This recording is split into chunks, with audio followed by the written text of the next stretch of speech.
the writer's strike's done. Everyone's going back to work. It seems things are simple. Thank God. As an actress, how do you see this? And do you think everyone should be, happy now that the strike is over? I mean, I think overall, yes, everyone should be thrilled. And I think what was very hard for me to watch was the trickle-down effect. It didn't just affect people on sets.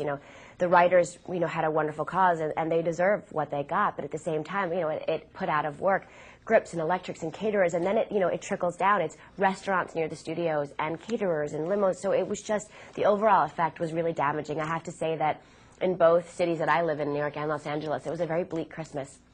And it's very hard, you're fighting a good cause. At the same time, we had so many houses were lost during this, and jobs went out of, people lost their jobs, and complete companies went out of business. So I'm just very happy that we can get our business going again and let all these people who have been fighting so hard get back to work.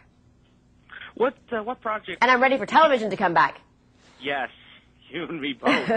Now, were there any projects that you were supposed to be doing that had to be put on hold due to the strike? Oh, absolutely. I think everyone was affected by that. It was scripts that were ready. A lot of times, you sign on and there's work that needs to be done, and so scripts weren't getting made or things that needed more work. And I think it's going to take a little bit of time to get everything back up and running, but I think it also makes people reevaluate, and I feel like what you'll be seeing after this will be people really excited to come back, and I think we'll be seeing some really interesting projects starting soon.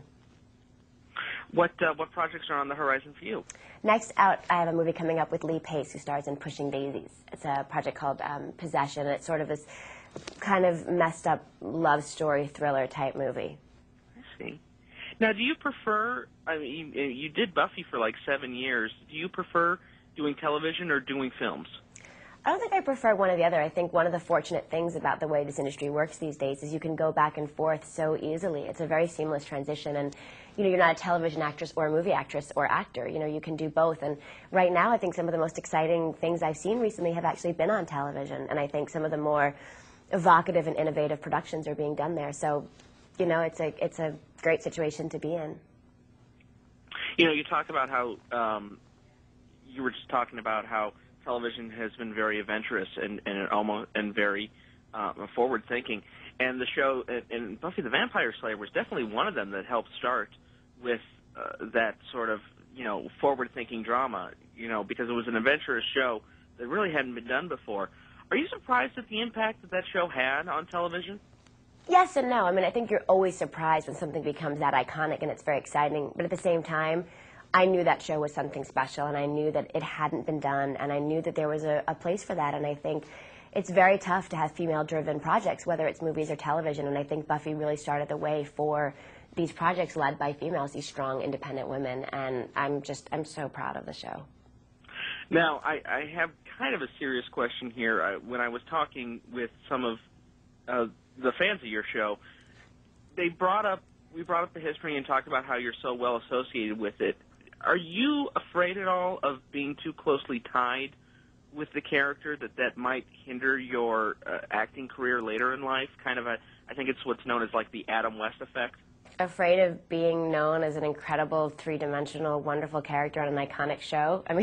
How are you afraid of something like that? Well, I guess the fact that everyone will associate you as just Buffy and not being Sarah Michelle Gellar, the actress.